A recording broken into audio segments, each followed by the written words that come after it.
Brodes Media.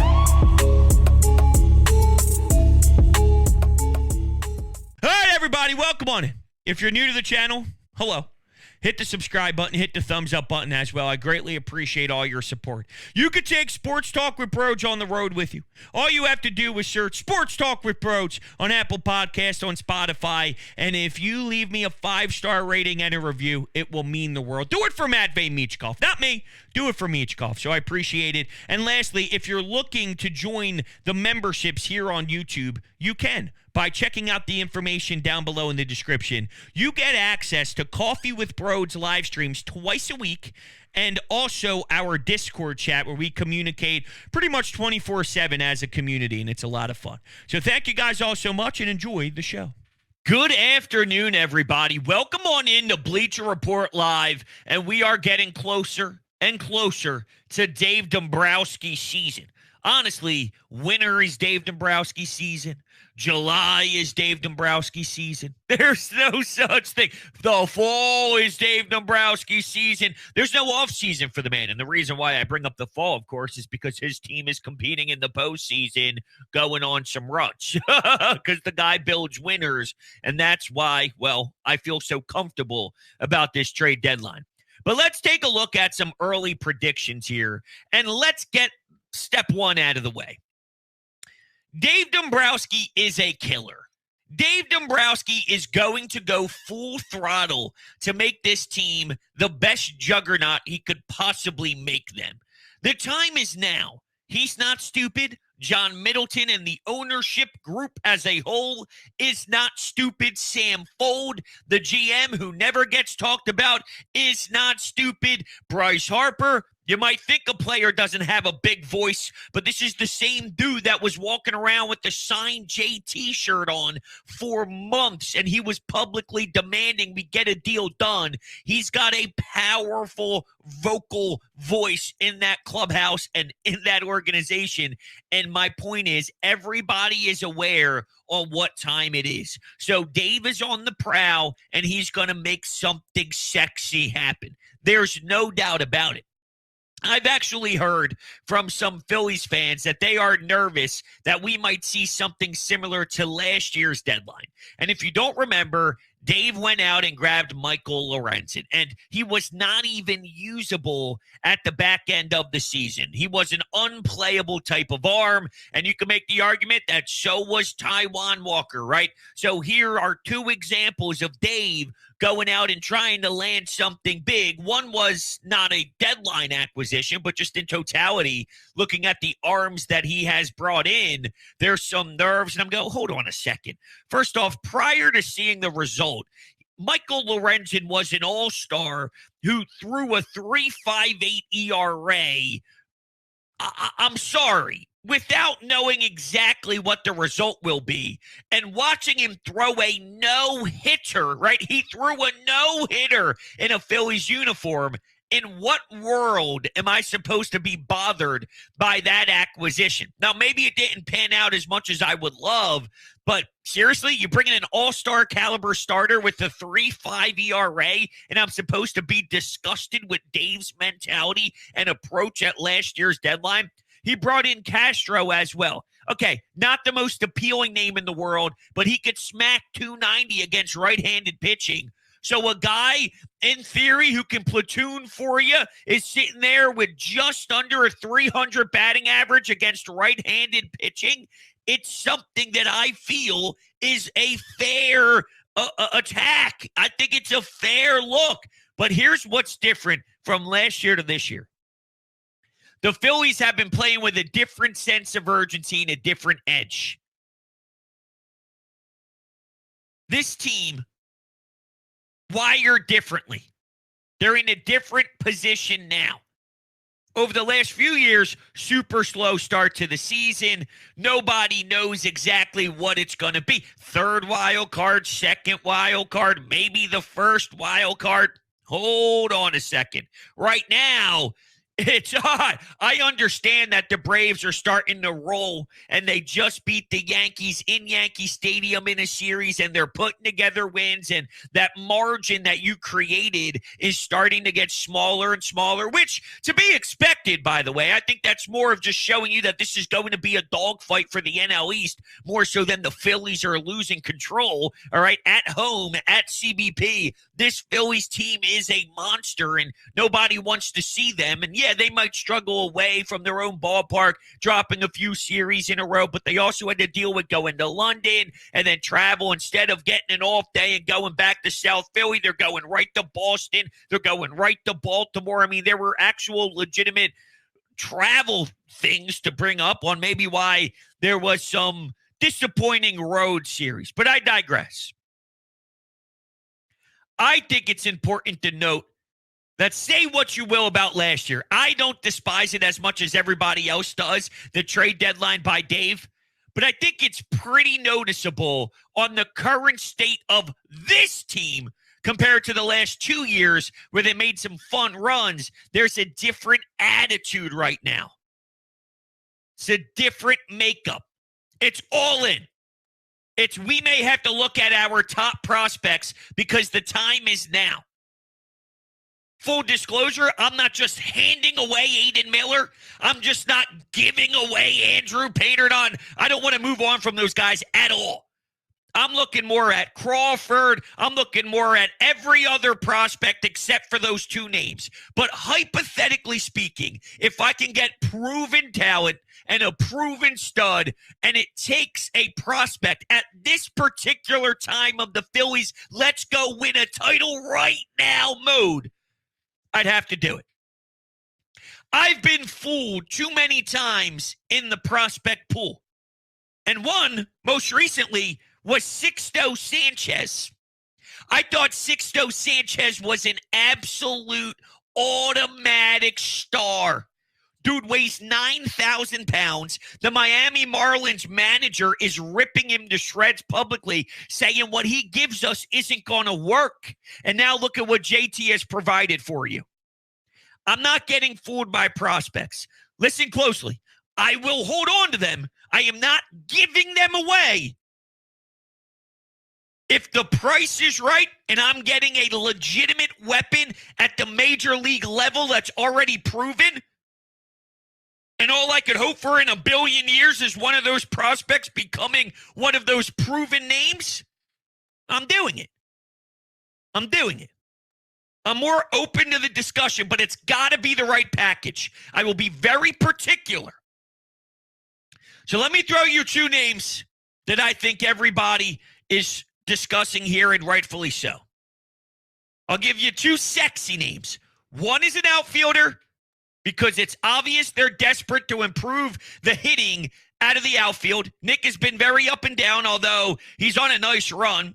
Brandon Marsh, I'm comfortable with him in center, although I know some fans aren't because of what happened that final game against the San Diego Padres about 4 games ago where he tried to make a diving effort out in center, and it wasn't good. But I can give you about 3 ridiculous diving grabs or leaping at the wall and almost robbing a home run. Like, I'm all in for that stuff, and that happens way more than the uh-ohs out of Brandon Marsh. My outfielder of choice would be Luis Robert. Now, it's a calculated risk because I wouldn't be surprised if at some point we are talking about an injury because that really has diminished his name. That's been a problem. If healthy, that guy's one of the best in the outfield in all of the game. But he does have his flaws and he does have his problems and he can't stay healthy. But I do think it's a calculated risk to see if you could bring that in because his top level of play is absurd. His top level of greatness is so great that I need to take a chance on that because if it does pan out, holy smokes. You think right now this lineup is powerful? You think right now this 1 through 9 is insanity, which it is? Now plug in that bat at the top of your lineup, and then it continues to push guys down. Now JT could be a 6 hitter. Now Bryson Stott could be a 7th hitter. Now Nick Castellanos could be an 8 hitter. I mean, that's awesome. Imagine being a pitcher on the other side. Good luck. Good luck. You're going through hell. So I would make that happen. Are the White Sox going to get a Juan Soto type trade? No, absolutely not. They could push that agenda publicly as much as they want to, but there's no shot in hell that they ever get that. Juan Soto, oh my God, as much as I've just put Luis Robert on a pedestal here as one of the best outfielders, Juan Soto is 90 times better than him. And that's no knock on Luis Robert. That's just explaining to you how phenomenal Juan Soto really is. Juan Soto, I mean, seriously. So you're never going to get that type of return back. But if that's what starts the negotiations, then by all means. Juan Soto's 24, 25 years old and one of the best pure hitters I've ever seen in my life. You won't get that return. So it's on Dave Dombrowski to feel out the negotiation tactic.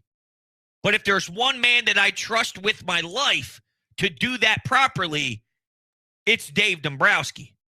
Just the way he speaks, just the way that his body language is. I mean, it's very contagious. His winning attitude.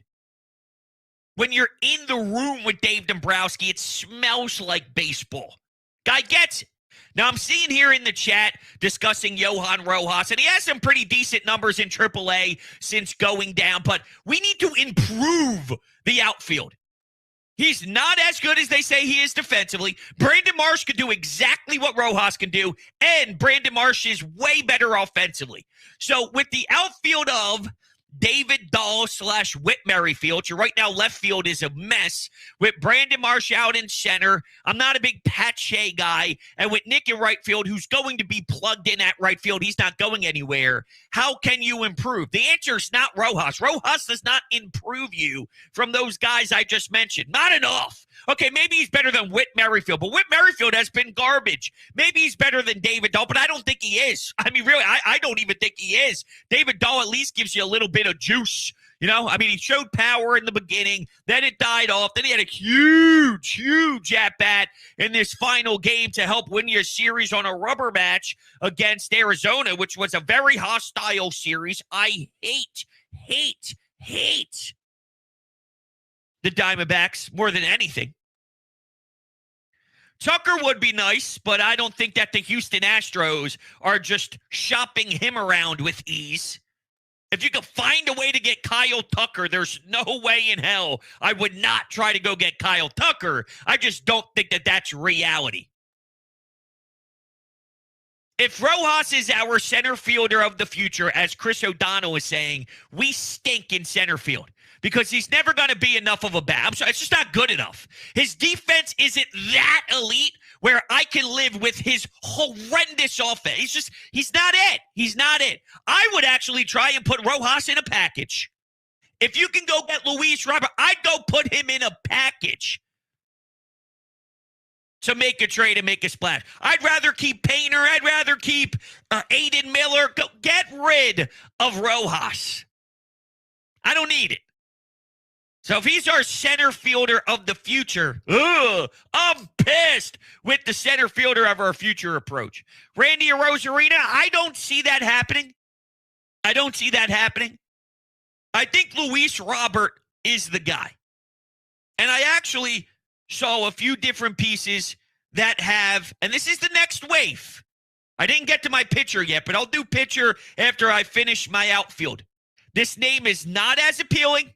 I don't think Phillies fans are going to be screaming at the top of their lungs, excited, super stoked for this by any means. But I don't think it's as bad as some may think as soon as I say his name. And I'm sure that there are some out there going to go, who? Lane Thomas in Washington. Last year, he hit just under 270 with 28 home runs. Now, this year, not as great power-wise. He's hitting 242. He's got 8 home runs on the year. But that is a very good outfield bat that can help you out. It improves your team. And the only reason I bring this name up is if Dave is picking up the phone and you're trying to go get the big splashy guy, and the only thing that's being said through the through the phone is Andrew Painter and it's Aiden Miller, and it's just all it's irrational stuff, and they're not meeting you anywhere in the middle. You can't just ask Dave to be silly and give away these awesome names to try and win, quote, the biggest deadline move. You can't do that. So if you try and get Luis Robert, if that's not happening, that secondary wave of Lane Thomas, because you can't get a price tag right because all the other teams are so dumb that they can't actually meet you with any reasonable options, then go get yourself a Lane Thomas. Go get yourself something like that. I think that can help you out big time. Now, see, I don't care. I watch the games, Chris, because Chris is bringing in about, well, his arm strength is the 91st percentile. His arm accuracy is 94th percentile. I watched the baseball game with my eyeballs. I watched the game. I watched a guy hit 060 in the playoffs and was a disgrace. I've watched the guy. You want analytics? I'll give you analytics. Dude is a defensive bum compared to what they told us. Not an actual bum, but bum in regards to what they told us. And he's so brutal. Offensively. Now, let's go to our Bleacher Report poll of the show. What's more important for you, outfield or closer? And this is actually somewhat closer than I thought it would be. 58% of you think outfield is more important. 42% says closer. To me, it's a no-brainer. It's outfield. They have a damn good bullpen. They can win with this bullpen. They don't need bullpen help. They need outfield help. They do. The left field stuff right now, it's bad. And if you go get a center fielder, that pushes Brandon Marsh back to left field, and then you fix some things. But the lack of production they're getting offensively is a disaster out in the outfield. They don't need a bullpen piece. They don't need it. You can never have too much. Matt Strom, Jose Alvarado, Jeff Hoffman, Sir Anthony has turned some things around. Soto's up and down. But those arms, that wins you games. It does. Matt Strom's one of the best relievers in all the game this season. And that's how bullpen works. It's year by year. It's season by season. Here's where I would like to go with relief pitching. Mason Miller. The problem? Yeah, me and everybody else. Oh, Orion Kerkeren. Sam, thank you. I knew there was another name in there. Orion Kerkeren. Now, I think he's got some learning to do. He's not fully developed yet, but he's nasty. Nasty. And what happens if?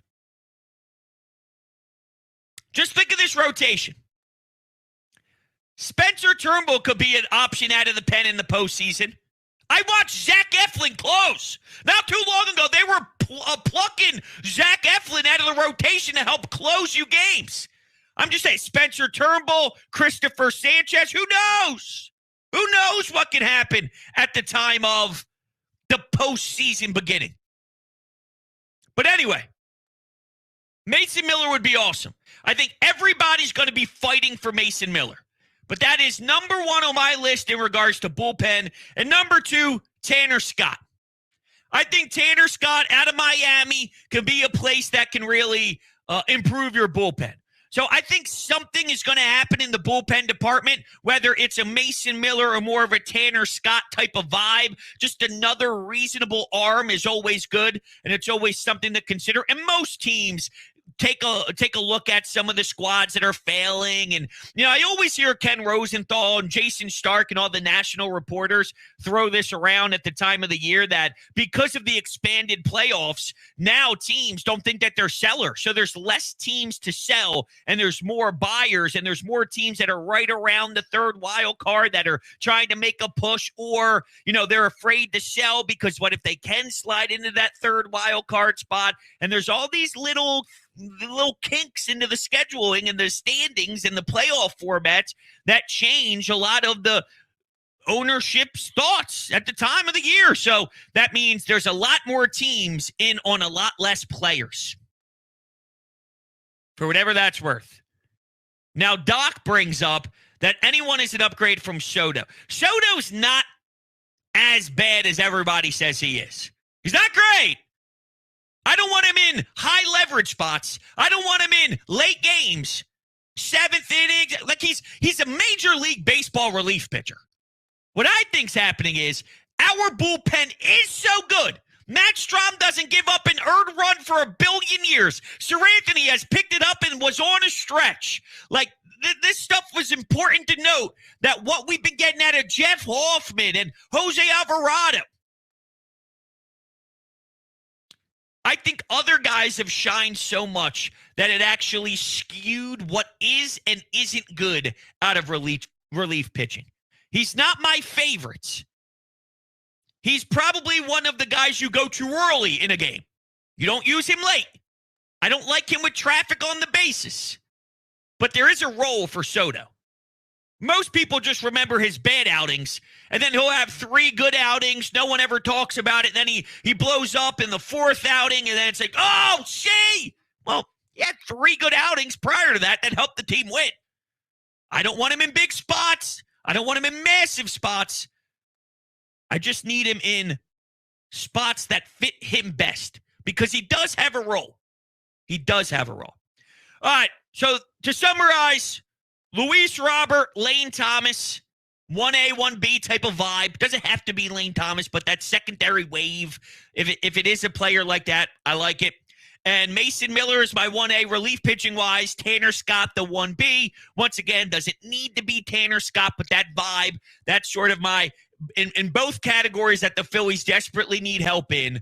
Those are my top names, and then those are my secondary wave-type names. And I trust Dave Dombrowski with my life, so it's going to be a lot of fun to see what he does to improve. And it's going to be fun to continue watching this team as they're about to get ready to roll here in Detroit. So thank you guys all so much for hanging out with me today. I greatly appreciate it here on Bleacher Report, and I will catch you guys soon. Enjoy the rest of your evening.